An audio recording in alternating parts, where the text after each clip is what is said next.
Birmingham میں انتہائی سنگین واقعہ پیش آیا جس کے بعد برطانیہ کے عدالتی نظام اور حکومت میں ہلچل مچ چکی ہے اور اس سنگین جرم میں ملوث ملزم نے عدالت کے سامنے اعتراف کر لیا ہے کہ اس نے جرم کے دوران مذہبی نفرت کا اظہار کیا ہے، سکھ خاتون کو مسلمان سمجھ کر زیادتی کرتا رہا ہے۔ اس اعتراف کے بعد عدالتوں میں شدید تشویش کی لہر دوڑ چکی ہے۔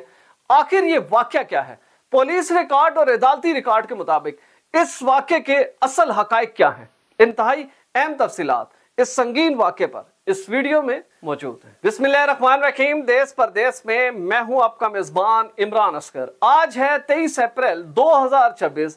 برمنگھم کراؤن کورٹ سے انتہائی خوفناک خبر سامنے آ رہی ہے۔ وہ ریپ کا کیس جو کہ گزشتہ سال اکتوبر میں درج ہوا تھا اور وال سال میں ایک سکھ خاتون کو زیادتی کا نشانہ بنایا گیا تھا، اب کراؤن کورٹ میں اپنے منطقی انجام تک پہنچنے والا ہے اور 32 سالہ ملزم جان ایشبے کو عدالت کے سامنے پیش کیا گیا اور وہ سی سی ٹی وی فوٹیج جو کہ خفیہ کیمروں سے بنی تھی اور ان پولیس اہلکاروں کے باڈی کیم سے حاصل کی گئی جس میں ملزم انتہائی نازیبا حالت میں رنگے ہاتھوں گرفتار ہوا تھا اور متاثرہ خاتون سکھ کو ریکور کیا گیا تھا۔ اب اس نے دوران سماعت اس بات کا اعتراف کر لیا ہے کہ اس نے زیادتی کے دوران مذہبی نفرت کا اظہار کیا تھا اور متاثرہ خاتون کو مسلمان سمجھ کر زیادتی کا نشانہ بنایا، جبکہ وہ خاتون سکھ تھی۔ اب یہ خاتون جب عدالت میں پیش ہوئی اور دیگر جیورز کی تعداد جس میں بتائی جا رہی ہے کہ تقریباً 12 لوگ تھے جس میں 6 خواتین بھی شامل ہیں، ان کے سامنے جب یہ خاتون پیش ہوئی ہے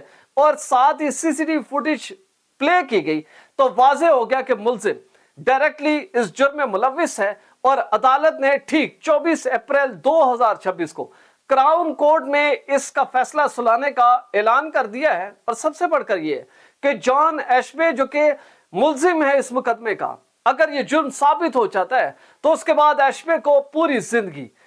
جیل میں بھیج دیا جائے گا۔ یہ ایسا کیس ہے کہ اس سے قبل بھی ریپ کے کیسز یوکے میں ہوتے رہے، لیکن یہ پہلا ایسا کیس ہے جس میں مذہبی منافرت یا ریلیجیسلی ایگریویٹڈ یہ کیس پایا گیا اور اس نے تمام جیورز، تمام عدالتی نظام اور حکومتوں کو سوچنے پر مجبور کر دیا ہے کہ اس وقت برطانیہ کس نیج پر پہنچ چکا ہے، کیونکہ یہ معاملہ صرف اس کیس کا نہیں بلکہ اس سے اٹھنے والے اثرات، اس کی رپورٹنگ اور ساتھ اس مجرم کو ہونے والی سزا کے بعد عدالتی فیصلہ جب منظر عام پر آئے گا تو لوگ حیران ہو جائیں گے کہ آخر برطانیہ میں جو نفرت ہے اس کی اس حد تک پروان چڑھ چکی ہے، اس حد تک جا چکی ہے، ریڈ لائن کو کراس کر چکی ہے، جس میں جو ملزمان ہیں وہ مائنورٹیز کے ساتھ کیا کر رہے ہیں۔ اب ایسی صورتحال میں تمام کمیونٹیز کو سوچنا ہوگا۔ نو ڈاؤٹ پولیس کا واضح پیغام ہے کہ اس ایک شخص کے جرم کو پوری کمیونٹی سے نہیں جوڑا جا سکتا، اور اسی طرح جو متاثرہ خاتون ہیں اس کا بھی یہی کہنا ہے کہ اس ایک جرم کو پوری کمیونٹی کے ساتھ جوڑا نہیں جا سکتا۔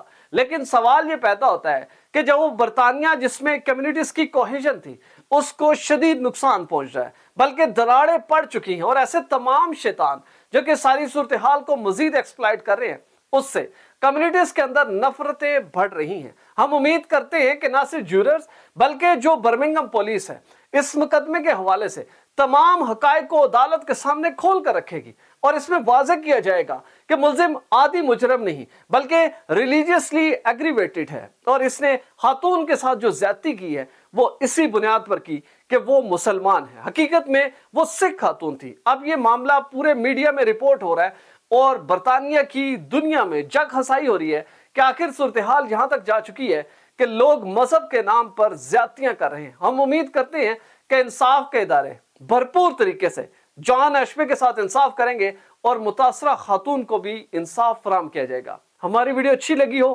چینل ضرور سبسکرائب کریں، بیل آئیکن کو پریس کریں، ہماری ویڈیوز کو زیادہ سے زیادہ شیئر کریں، اور اگر آپ بھی ایسی کوالٹی فوٹیج بنانا چاہتے ہیں تو بلال پروڈکشن کے ای میل پر ضرور رابطہ کریں۔ ویزا، امیگریشن اور ان سے جڑے دیگر مسائل کے حل کے لیے دیکھتے رہیے دیس پردیس عمران اصغر کے ساتھ۔